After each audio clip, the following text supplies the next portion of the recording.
नमस्कार, स्वागत है आपका मेरे YouTube channel HM creation Bhojpuri में। और आज की न्यूज़ दबंग सुपरस्टार खेसारी लाल यादव जी की तरफ से, जिनका एक बड़े बजट का गाना रिलीज़ होने वाला है। जी हां दोस्तों, बने रहे इस वीडियो में। दबंग सुपरस्टार खेसारी लाल यादव जी के नए गाने का पोस्टर सोशल मीडिया के माध्यम से रिलीज़ कर दिया गया है, जिस गाने का नाम है इश्क। जी हाँ दोस्तों, गाने की रिलीज़ डेट फाइनल हो चुकी है। तो आइए बताता हूँ कि इस गाने को किस टाइम और किस चैनल पर रिलीज़ किया जाएगा।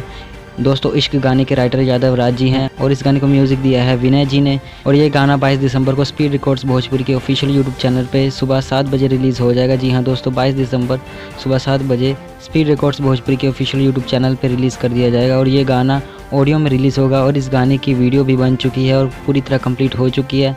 बहुत जल्द वीडियो गाने को भी रिलीज़ कर दिया जाएगा। खेसारी लाल यादव जी का ये गाना कुछ विवादों से भी घिरा हुआ है, क्योंकि कुछ लोग कह रहे हैं कि यादव राज जी, जो कि इस गाने के राइटर हैं, उन्होंने इस गाने को लीक किया है। पर यह गाना 21 दिसंबर 2020 को ही अमेज़ॉन प्राइम पर रिलीज़ कर दिया गया है। जी, जो लोग अमेज़ॉन पे प्राइम मेंबरशिप लिए हैं वो भाई लोग इस गाने को सुन सकते हैं। गाना कोई लीक नहीं हुआ। जो लोग कह रहे थे कि यादव राज जी ने खुद इस गाने को लीक किया है, तो यादव राज जी ने खुद उन लोगों को फेसबुक पर लाइव आकर बता दिया है और सबक सिखा दिया है कि ये गाना लीक उन्होंने नहीं किया है। यादव राज जी का वो लाइव वीडियो आप लोग उनके फेसबुक अकाउंट्स पे जाकर देख सकते हैं। और बाकी सब तैयार रहें 22 दिसंबर को इस गाने को सुनने के लिए। और इस गाने को कम से कम एक दिन में 5 मिलियन व्यूज़ तो मिलने चाहिए। तो दबा के इस वीडियो को शेयर करें, लाइक करें, और चैनल पर नए हैं तो सब्सक्राइब करके बेल आइकन दबाकर ऑल पर सिलेक्ट कर ले भोजपुरी सिनेमा से जुड़ी ऐसी वीडियोस देखने के लिए। तो फिलहाल के लिए इतना ही, मिलते अगली वीडियो में, तब तक के लिए धन्यवाद।